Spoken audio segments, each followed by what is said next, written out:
Let's have a look at our first game, gardening example. In this simple game, we'll be talking about gardening. So, we have three neighbors. Namely, Emily, Nina, and Talia.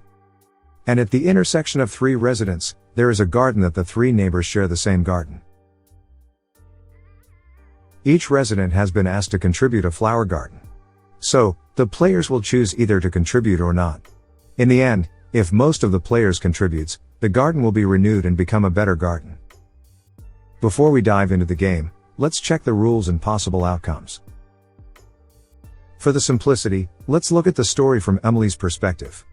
So, first option for Emily is not to contribute while others do. This will result with nice garden without any cost. As you might see, this is a very good outcome for Emily, because when Emily does not contribute, she doesn't spend any money but still has a nice garden. The second possible scenario.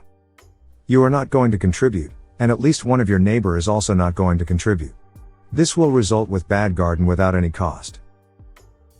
In this scenario, at least two of the three neighbors are not contributing. So the majority are not contributing. Thus, the garden will not be renewed. From Emily's perspective, say we are Emily, here we cannot get a nice garden, but that's not a big deal. Because we didn't pay after all. In sum, the outcome is, bad garden without any cost. Let's have a look at the third one. In the third scenario, we choose to contribute, and at least one of them also contributes, so either Nina or Talia, or both of them should contribute. Then we'll have a nice garden, with cost. Because this time, we also contributed and that means we paid. And finally, the last scenario is to contribute, but neither of the others do. This is the worst one for us.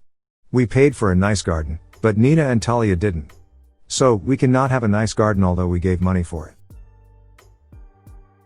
Now, as we see all the possible outcomes, let's list these outcomes from best to worst by giving values. Think about these values as points from 1 to 4, 4 point is the best, and 1 is the worst. So, which outcome you think is the best one and gets 4 points? You may stop the video here and think. First one, right? First one is the best way since we have a nice garden without any cost. Let's give 4 points for that to the first scenario. So, which one you think is the worst? The last one, right? Because here we contributed but we couldn't have a nice garden. Instead we have a bad garden. So, this is the worst one, let's give it a score of 1. Now, this part is ambiguous and should have given in the question.